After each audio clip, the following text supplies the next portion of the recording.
Well, good day, friends and fans. I hope everyone's having a great day and they're staying safe and free from the pandemic, from COVID. Well, broadcasting from my studio in Salt Lake City, Utah. This is For the Artist's Voice. This is Jerry Hardesty. I'm the host and the producer of the show, and I empower artists to tell their stories and talk about their work. I am streaming live on Facebook as well as on YouTube, and a recording of the show will be available shortly after the conclusion. My guest today is photographer Ina Malostovker from Miami, Florida, and originally from Russia. Welcome, Ina. Thank you, Jerry. Yeah, it's my pleasure. It's my pleasure. I've interviewed very few photographers, but I have to say that most of the photographers that I have interviewed have a very narrow niche. In other words, they either photograph animals or they photograph, kids or families or whatever. But you just seem to be very well-rounded. And I'm very impressed with your website and all of the you got a great website. And I don't know whether you did it yourself or you paid. Oh, you did. Myself. Yeah, that's great. It's fantastic. It shows your creative ability. Thank you. They have a very nice web support, so I I use them quite a bit. Yeah, I can tell. It's nice. It's very nice. I like it. Thank you. Well, as I stated in my introduction, you're originally from Russia. So what brought you to the U.S. and how long have you been here? I've been here 30 years. Last year, I think, turned 30 years. Yes. Came here with my parents as, immigrants, refugees from the Soviet Union. Did you immigrate into? Now you've moved around in the States. I know that you've been in New York and a couple other places. Did you? Where did you immigrate to? Well, we got to New Jersey, and my parents are still there. I promptly moved to New York City, upstate New York, then recently North Carolina, and now Miami. I've been making my way south. I'm very There happy. you can't go much further until you be going to Cuba or whatever. Yeah, that maybe eventually, but for now we're good. It's How warm. long? How long have you been in Miami? I think it's 5 years, 5 or 6 years. Ah, well, it's home then. It is home. It is home. New York was home for a very long time, and now I'm happy to call Miami home. Yeah. It Well, feels like I'm envious. I've always wanted to live in New York, but my wife won't have any of it. It's too I big. love it. It's a wonderful place. I agree. I agree. A little too cold. Yeah. Yeah. Well, share your story about. I love the story that you had on your website about winning a camera when you were 12 years old and how that motivated your interest in photography. Can you talk about that? Yeah, I mean, I kind of always liked photography. My father was a good photographer. He had a dark room in the bathroom. Sometimes we would set it up like, once a year or something because it was always a big deal. So I always liked photography, but that story is completely unrelated. I was getting a local kids newspaper and they had a contest about like traffic rules and stuff, and I started answering it just for the hell of it. My parents didn't even know about it, so I was just sending them letters with answers, and I won second place at the end. Then my parents found out about it, and second place was a camera. First place was a bike. I already had a bike, so I was really happy to have gotten the second place. And so then from then I had my own camera. Um, it was a Zenith something. I don't know, but it worked. I took pictures of my cat and pretty much of anything that came around. So, do you still have that camera? No, I actually have no idea what happened to it. I That's a wish I did. Yeah, it's kind of a shame, but yeah, when we moved, there was a very limited amount of things we could take with us, so that was not that didn't make the like list. was it like a little Kodak camera? No, it was actually a real camera. It was a Zenith. Um, I think 35 millimeter? 35 millimeter. But I don't know that it had any. It might have been like a point and shoot kind of more of a hybrid thing. Of course, it was film at the time. Right. Um, so yeah, I really have no idea what happened to it.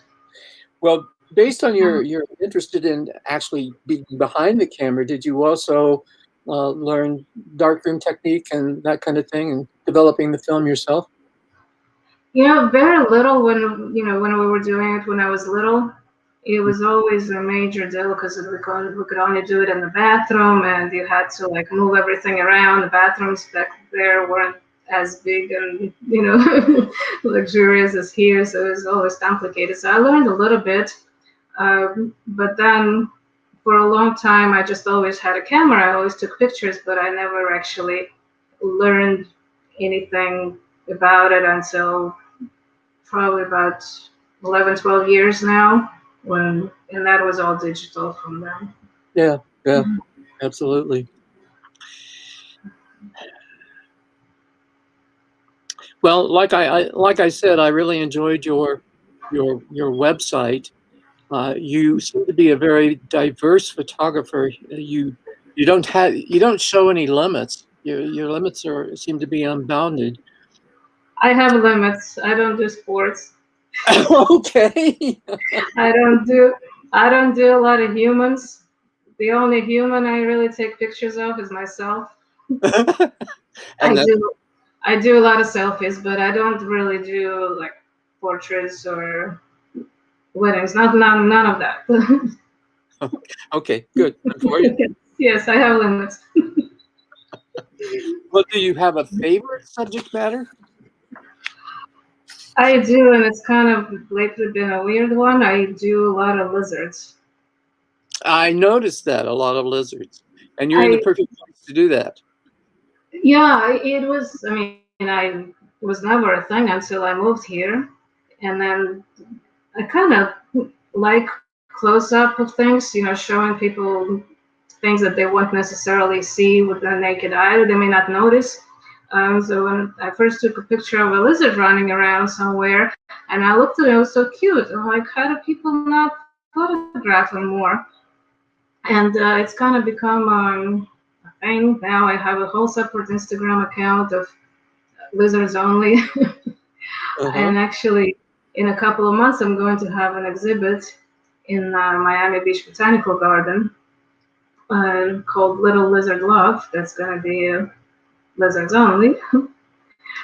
Is the more I take pictures of them, the more I learn about them. There's actually a lot of interesting things to know about them, and also some climate change related stuff. And it, in we have a lot of lizards in South Florida, which some people find nuisance or don't really care much for them.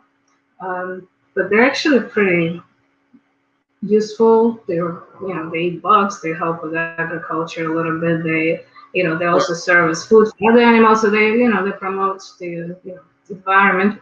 And on the opposite side of that, we have 15, I think, native species and like 34 invasive species.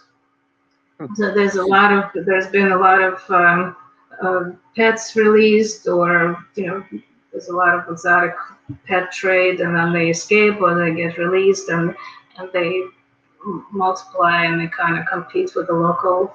Yeah. Is there a big? Do you have a large market for lizard photography? I don't know yet. I'll find out with my exhibit, I guess. um, there's been some. I've actually made several coloring books. And my first one was a little lizard love coloring book, and it's doing pretty well. I mean, that's for kids everywhere. Sure. Um, I don't know if I can show it or Yeah, not. you can hold it up Um, if you can. yeah, I've made a few lizards, Oh, bugs, you and can show. butterflies. Very Uh, nice. they and they all have um, they all have my picture on one side, Uh-huh. a little fun fact for the kids, and then the what I've made into a coloring, page, and they've done pretty well.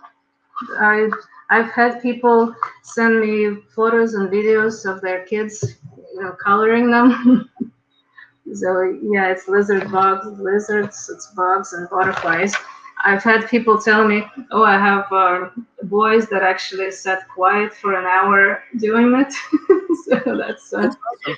That's awesome. yeah. Well, you made contact with a zoo to um, get your coloring books in the zoo, so they sell them in the shop or.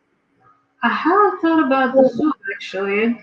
The botanical garden where I'm going to have an exhibit, Yeah, they're really excited. They want to actually have a kids activity day with kids coloring this, and they want to figure out a way to sell it in their store.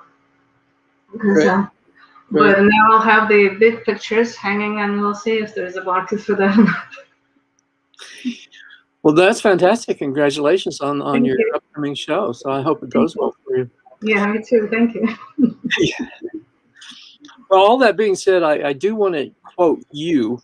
Uh, I think you made this statement in your artist statement, and I quote: "My true satisfaction still comes from clambering through the mud or perching on a narrow ledge to capture that perfect shot. Well, I have to say I cannot imagine you clambering through the mud to get your perfect shot. I think Oh, that's phenomenal. But tell me, what constitutes the perfect shot? oh, it's something that connects with me and hopefully connects with the viewer. Um, you don't necessarily know until you actually see it. It has to be the right light. It has to be good in color, and more importantly, I want to make something different. Mhm. Like not just technically a good shot, but something that's a little bit different. Something a little more artistic, whatever that means. But to get that perfect shot, you have to take a number of shots, do you not? Yes. Well, sometimes it's the first one, but that's very rarely the case. Especially with animals that don't always pose and follow commands. Yeah, you don't know what they're going to do. Yeah, I mean they're not all trained well for me, so yeah, you have to take a lot of shots or just sit there and wait for a long time. But you don't know if you've got the perfect shot until you get back in the studio and can view all of those. Is that right? Sometimes I have an idea that I got something good, but yeah, you pretty much have to look back in the computer. What the camera LCD shows you, it's not adequate to really tell. So yeah, it needs to be looked at, and then it needs to be edited the way I think it should look. And do you do a lot of editing once? Well, you have to do some editing because I shoot raw like most photographers do. It has to be edited. You can't print a raw file. You can't mail it or anything. Mhm. So it has to be edited at least some contrast, brightness, sharpness, things like that. Yeah. Um, but sometimes you need to remove some things that are distracting some elements. So yeah, I don't typically for nature things. I don't typically put in another eye or another leg or something like that. Yeah, Or take one out. I'll take one out. Yeah. Well, unless they have a spot somewhere I don't like, or a branch sticking out where it doesn't belong. But I do total composites, like digital Mhm. art. I haven't come up with a name for that yet.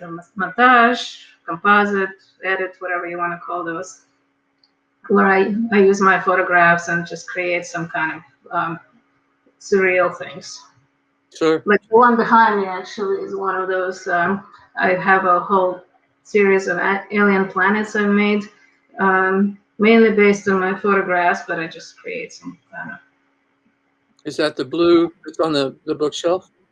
It is on the bookshelf. It's some of it is some of my pictures from Iceland. Some actually the photograph of the planet is from NASA website from their free things, but the sky is mine, and all the other there's a lot of different layers that go into that. Well, I would guess that you never leave home without your camera. Is that correct? That is correct. A lot of people think I'm a tourist. Been asked, always get asked, "Oh, where are you visiting from?" Like, oh, I live around the corner right here, But yeah, you gotta always have the camera because I pretty much see the world. I think as a camera would see it. Like anything I see, I think of like what it would look like in a picture and where would I need to stand and what would I need to be or lay or whatever or hang, wherever I need to be to take Sure. a good shot. Yeah, there's a couple of images, and I don't. Oh, here it is. Here it is. There's a couple of your images that I really, really like, and one of them is the image of it's a selfie. I think it's a selfie. A view with the umbrella and the shadow on the ground. Oh, I thought that was fascinating. thank you. One of the images that you sent me uh, that I liked, really, really liked, was the feather. Oh yeah, I prepared a few images to show you. Feather wasn't one of them.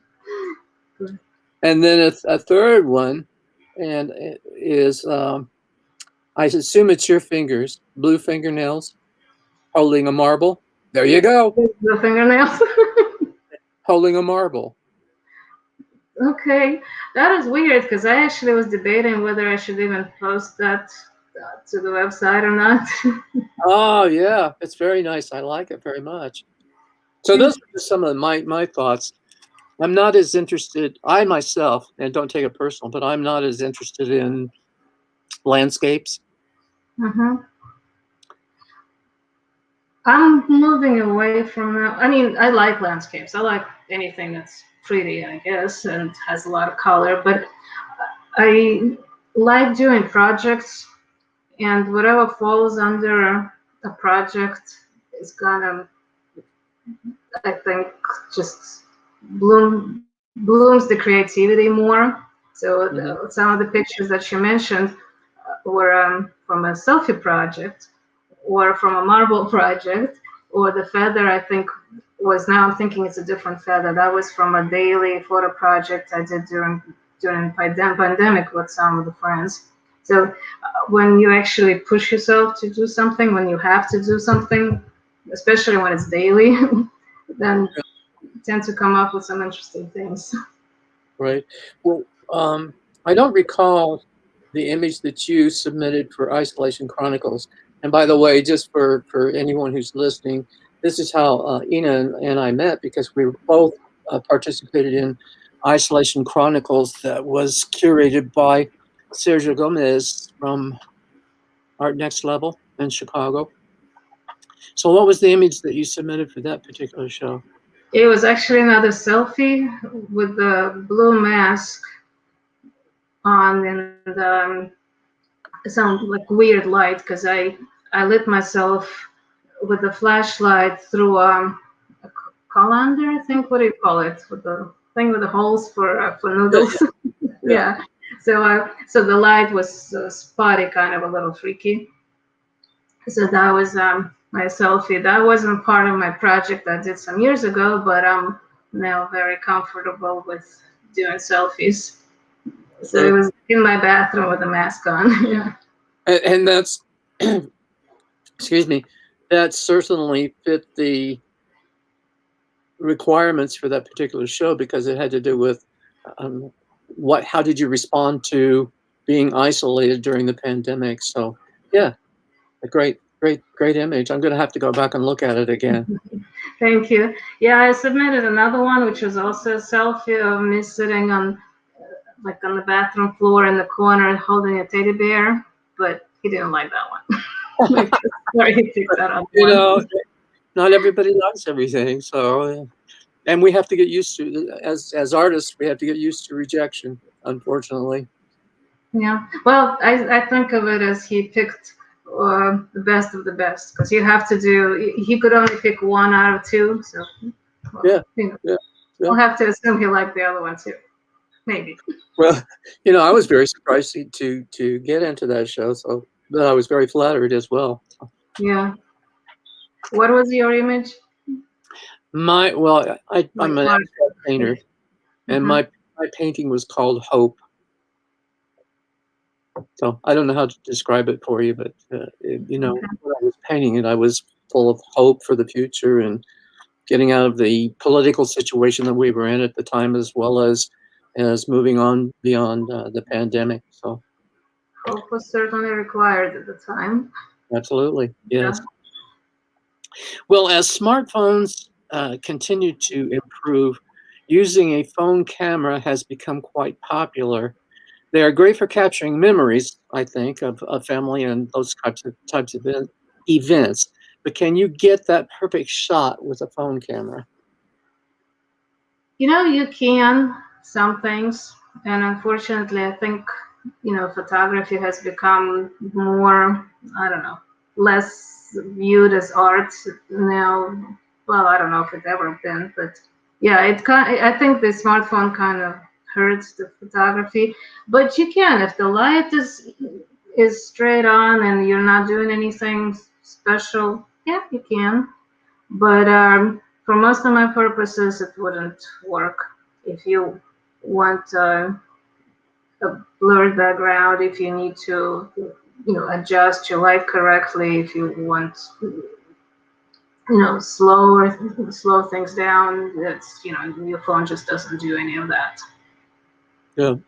Yeah, we actually had I have a little gallery in Little Havana in Miami, and we had a newspaper that came to photograph all the artists that have galleries in that little, collective type thing. So we were all dressed up, waiting for the photographer, and the girl came with a cell phone, and she took a picture for the front page, with her cell phone. And we're like, really? That's what we're waiting for? Are you insulted? Yeah, well, I mean, it's all right, I guess. It's you could see all the faces. There was nothing special that needed to be done. It was daytime. The light was there, so it works. But yeah, I don't ever take pictures. I mean, cell phone is only for my memory, or sometimes if I need to make a note to myself of something to come back to. So yeah, but plus I'm not sure really how big you can print them, because the resolution is probably not that great. Well, I use a cell phone to take pictures of my paintings, and then I can, download it to Photoshop and crop it Yeah, and you stuff. can print that. Yeah. Yeah. Well, some artists have a lot of trouble taking photos of their paintings, especially if it's something reflective. I don't know how you do it with a cell phone. I guess you would need to find the right angle. But and on the camera, you can put a polarize and filter on and take away some of the reflections, which I don't think you could possibly do that on a cell phone. Yeah. So anyway, I just can't afford to hire a photographer to take all the pictures of, I mean, Well, because, I've seen some of your pictures on Instagram, and they look perfect. They look good. well, thank you. So I think that the most difficult thing is to keep reflections off of your Yeah, work. that would be hard. Yeah. But I got a nice big light that I don't know what kind of light you call it, but if it's one that you would use as a photographer in a studio. Diffuse. Hmm. Yeah. And then sometimes I will take a picture of a painting outside when it's overcast, and I get a much better image out there. Yeah, diffuse light would be much better for that. That's why they use soft boxes. So pretty Yeah. much to imitate, cloudy sky, I guess. Well, we have very many overcast days here in Salt Lake City because it's, um, well, we have an inversion. It's like smog. Oh, jeez. Okay. It's terrible. Not It's good terrible. for leaving, but good for taking pictures of your artwork, right? Well, you know, Ina, I may be wrong in saying this, but I think a lot of people do not look at photographers as artists. So, what do you say to those naysayers? Well, that's always a hard one. um, I'm actually putting together a little class now that's going to be part of my exhibit for for beginners, for photographers. If you listen to some of the steps that I'm describing, um, that tells you that it's not necessarily straightforward. Just point and shoot, and it's there. Um, so when I get compliments of my photographs look like painting, I think that's probably one of the best compliments you can get as a photographer. Uh-huh. And so some people appreciate it, some not. So I don't really know what to say. It's kind of an issue, I think, for most photographers.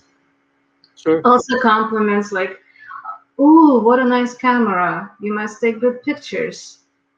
And sometimes we, I switch from my wildlife lens to a smaller lens, and I want to say, "Oh, now I'm gonna get bad pictures, because I have a small little lens. Right, right, So yeah, unfortunately, people don't really understand, and the advance of cell phone cameras make it a little bit harder yet. right, right. But I think there's still a lot of people that do understand, and there's some photography museums that are coming up in different parts of the world, just photography. Like I know one in Bogota. There's a photo museum. There's a photo museum in Italy. I don't know where else, but sometimes there are photography exhibits, and in the Met, I've seen, in the Metropolitan Museum in New York, I've seen photography exhibits. No, it's coming around a little bit. Yes, yes, yes. I especially like black and white photography. Yeah, I guess it's more timeless, even though I really like my color. I love color. So Well, I'm not I'm not, really. yeah, I'm not saying that Mhm. I don't like color because I certainly do. Because obviously, as an artist or as a painter, I use color, but I also do some black and whites. But I think a black and white is very difficult to achieve because you're not relying on color. Yes, it has to be more of a texture kind of photograph. Yeah, it has to emphasize more contrast and texture because you lose colors. Yeah, Yeah, yeah. yeah, most of my lizards would not look that great in black and white. No, you couldn't do it. But no, that wouldn't work too well, would it? No. Well, some if you emphasize textures. Okay. You also made the statement that photography is a process of communication. Now, can you elaborate on that idea? Yeah, you might have noticed during this interview I'm not really good at expressing myself with words very well. I think I express myself a lot better with visuals. And if it's something that I saw and people then look at it and understand what it is I'm trying to convey, um, that's makes me totally happy. And it seems like it is happening. And um, the best photographs that are the ones, or not just photographs, any kind of art, is the one that tells some kind of story that makes people um, connect with it. That resonate in some way. Um, Sometimes it's something that I didn't necessarily intend that people see in it, but if people do see something in it, then it somehow resonates with their life, or I think that's the best kind of art or photograph. Right, right. Well, do you often have to or have stories with your photographs?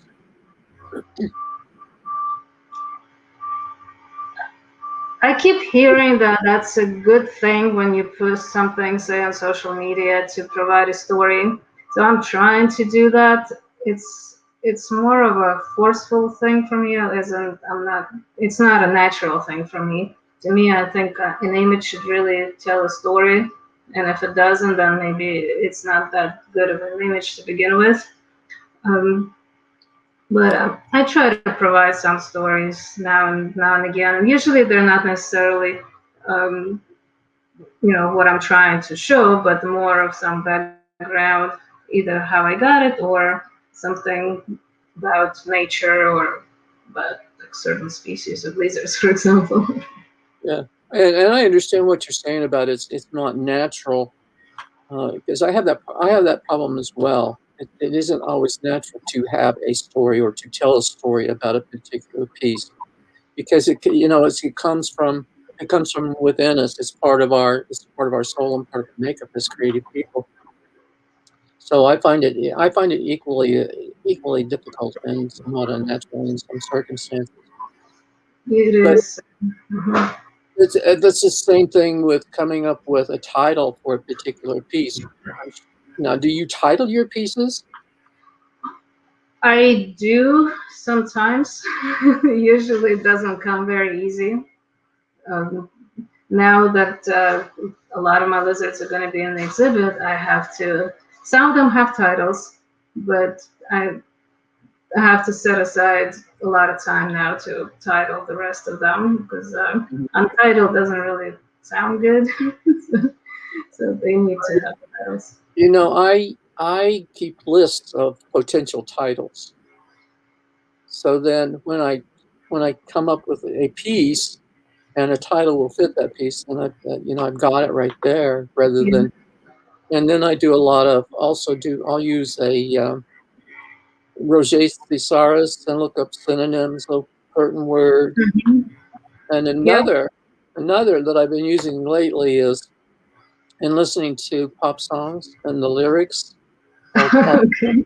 steal some of the lyrics from pop songs or from poems. So there's just some ideas for you. Thank you. I do have a document of titles, potential titles, and Good actually there are some websites, artwork title generators that artwork.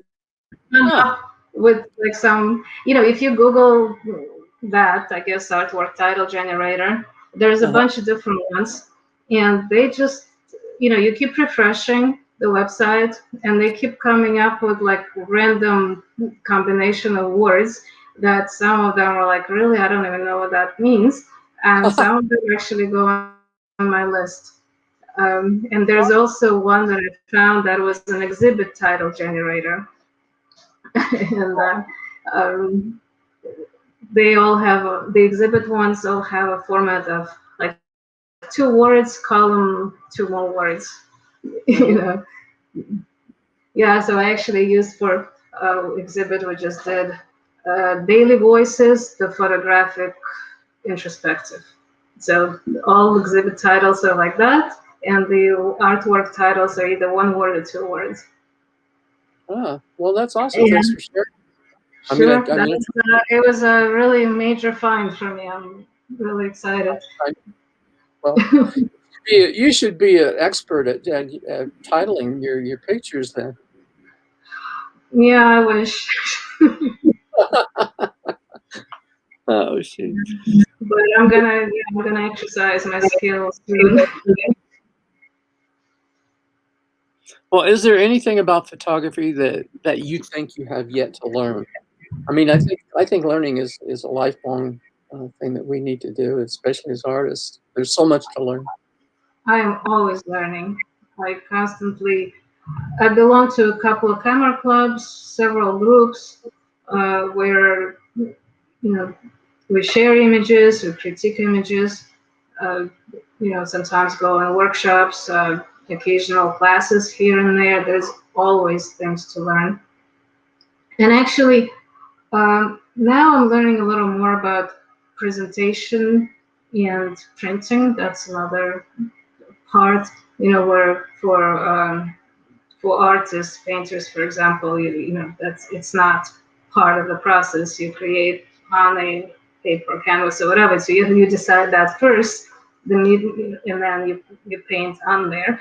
For us, we create things digitally, and then you have to decide, or sometimes you have that in mind ahead of time. You have to decide how to present it. And I've only started exhibiting maybe a couple of years ago and getting a little more serious into that now, into printing and whether it goes on a paper, what kind of frame, does it go on metal, does it get printed on canvas? I mean, everything has a different feel and mood to it, and some media doesn't necessarily suit this image or that image. No, that is my major learning right now. Well, now, okay, on the application that you sent me, the one that you sent me, it indicated that you're an amateur. I don't believe it. I mean, Well, I think that your work is very professional. So uh, I find it. thank you. But what defines a professional? Is it somebody Well, who makes a living out of it, 50% of income, 5% of your living? What defines a professional? no, I understand what you're saying, and many people, artists that I have interviewed, indicate that they're either amateur or they're emerging, when, in my opinion, the quality of their work is very professional. But perhaps it's a level of income that you achieve through your art that makes you professional versus. All right, I like the emergent part. I like emergent. Maybe that's where I'm Okay. at. I'm hoping for something. I don't really know what it is that I'm hoping for, but something a little bigger than what I got right now. And Now, it's not necessarily income wise. Just I don't but know. aren't we really all wanting to, as emergent artists, wanting to develop our develop a collector base where we can actually support ourselves with our art? Yes, that would be awesome. Um, but to me, it's not only income. I think it's also just recognition, which I'm not really sure what that means either. But there are some people in the community that you say somebody's name and you know who we're talking about, even though neither one of us have never met him. And you know, so if you say in the Malostovker, it'd be like, who? You know, so But you know, you say we need recognition. We do need recognition. I think that the sales of our work is in fact validation. It's just like being accepted in this show, Isolation Chronicles. That's really a validation of our work. That hey, our work is very up to standard and quality work. yes, that is true. And every time if I participate in any contest or you know collective exhibit where you know juried exhibits and you get selected, that's always a nice feeling. Sure, Yeah, lately I've been getting more of those. I right now I think I have pictures in at least two juried exhibits I can think of. There's one in San Diego and one in the Flamingo Garden here in Florida. And you know, that's always a very nice feeling. it is. But it hasn't really come back to me in any way to, you know, I haven't seen any payoff from that. I'm not sure if that's the right way of saying that. Maybe somebody have learned my name, maybe not. But it is a nice feeling for yourself though. It is very much so. So, do you have any future aspirations? My major plan for this year was to get me a lizard exhibit, and that I've achieved. I'm very happy about it. I want, I'm working on a series of digital art that is not, you know, not straight photography, but a series of kind of like I did the planets. I'm doing birds that are all grungy with a lot of texture, and it's all digital art. And so I haven't decided on how I'm going to present it, or where for that matter. It's, so that's kind of end of the year plan. More long-term aspirations, I would love to be in some museums, but I'm thinking of trying to get into mixed media somehow, one way or another. It goes back to your point of people not viewing photography as art, Hmm. and I absolutely love what I do, and I wouldn't want to get away from photography. But if I could add on to it somehow to make it an original piece rather than a print, Hmm. um, that's that's been on the back of my mind for a little while now. Well, you know, some artists, or I'm saying visual artists, as in painters, will take a print and enhance the print by actually painting on the print. Yeah, and that's something I may look into it. One of you know, I'm still a member of the Art Next Level Academy with Sergio, and one of my good friends now through there, even though we never met, but we're become good friends. She's a paper cut artist, and I've taken several workshops with her, and I've learned a lot from her.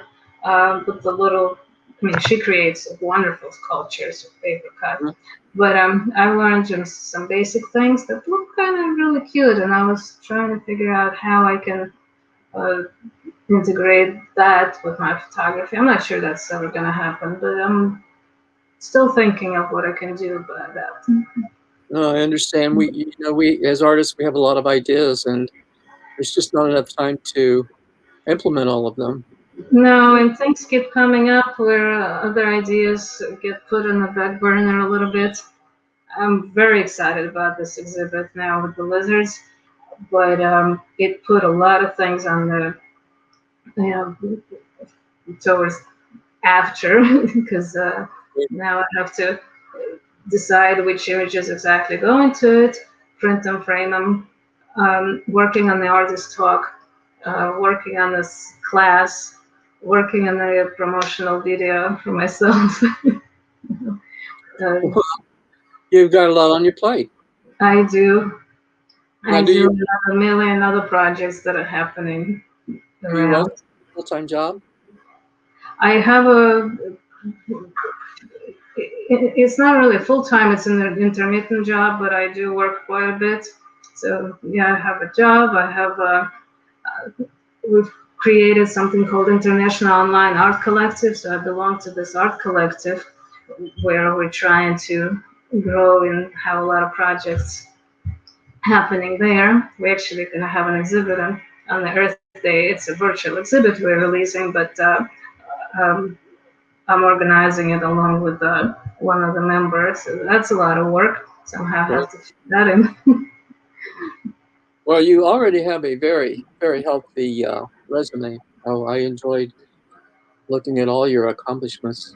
I commend you on all of those accomplishments. It's great. So, in addition to that fantastic website, I can't say enough about that website. And by the way, for those of you who are watching, Ina's website is listed below, along with the Artist Voice website. So I strongly encourage listeners and viewers to go to that website, Ina's website, and you will not be disappointed. You'll want to plan on spending at least an hour looking at her website and all she has to offer there. It's just fantastic. Thank you very much. Yeah, I Right? will try to keep updating it. Uh, Yeah, that takes a lot of time right there. It does. So it does, and one of the hardest things is to select images I want to put on there. I'll Because just put all. yeah, I don't know how much room is on there, but all is not gonna Create, work. create But another tab. you brought up the image with the marble, with me holding a marble. I was debating whether I should put that whole marble section on it, and definitely that image was not at the top of my list. So it's so subjective that it's sometimes hard to select. Well, I enjoyed it. So, and anyway, I would encourage. I would Well, encourage. maybe I need to show you all of my thousands of images, and then you There tell you me. go. Yeah, if in doubt in the future, send me a picture of your image, and I'll tell you whether to put it on or not. Ah, sounds good. You be careful what you say. I'll take you up on that. As a non-photographer, but I know what I like. Like I said, I'm not much interested in landscapes, so I usually just gloss over that area. It is a very different thing when a non-photographer looks at the picture than when a photographer looks at the picture. Uh, Sometimes one of my camera clubs would do judged competitions, and the judges are always photographers from different areas, so it's not always the same. But you know, their critique sometimes is, they call it pixel peeping, and they look in like every tiny little things. Uh, Um, just where like some of those things that wouldn't work for photography, so it gets scored down because of something that they saw. Where in art, in painting, that would be the technique you'd be using to create a good painting. So it's a completely different criteria. yes, So, so yeah, when photographers look at things, it's a completely different view. yeah, Yeah. Well, we've been on here about 50 minutes or so. So my last question is there anything else that you would like to add? Well, I don't know. If I want to give an advice to any photographer or artist, I think projects is the greatest way to grow your skill and your creativity. Like about 3 or 4 years into entering my photography um, uh, career, or not career, into starting photography, I did a project, selfie project, and it lasted 2 years. It was daily, so I have 700, whatever the math is, 60 something selfies, and through that, I found out that I actually have some creativity, which I never actually knew I had. So when you push yourself to something daily, I learned a lot about camera. I learned a lot about all the photography techniques, editing techniques, and just different ideas.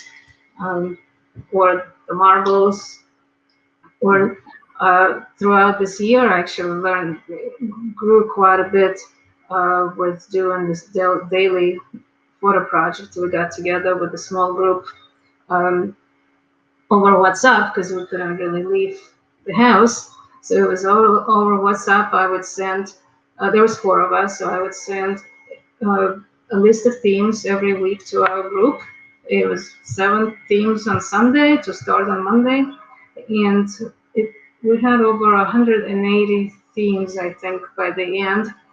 So every day you had to take a picture of something, and it might have been something easy, like say color green, or something that starts with the letter C, or something a little more complicated, or something more conceptual, like show friendship or love or grief or, my favorite song or, I mean, 180 themes. So, and we would share with each other and critique over what's up. And everything had to be done indoors since we couldn't really leave the house either. Um, and with that, we all grew a lot. And I don't, I guess it's a little bit easier for photographers since usually our process doesn't take as long as the, say, painting or sculpture. Um, did take quite a bit on some pictures. You had to decide, come up with things, find some junk in your house to put together, for a picture. I think that's where one of those feathers came from, was from that project. And yeah, you learn a lot. I was suggesting it to some artist friends, not photographers, that maybe it could be a week that you could do it, but I think you really learn a lot about yourself and about the art you're working on. The process. Yeah, the Yeah. process itself.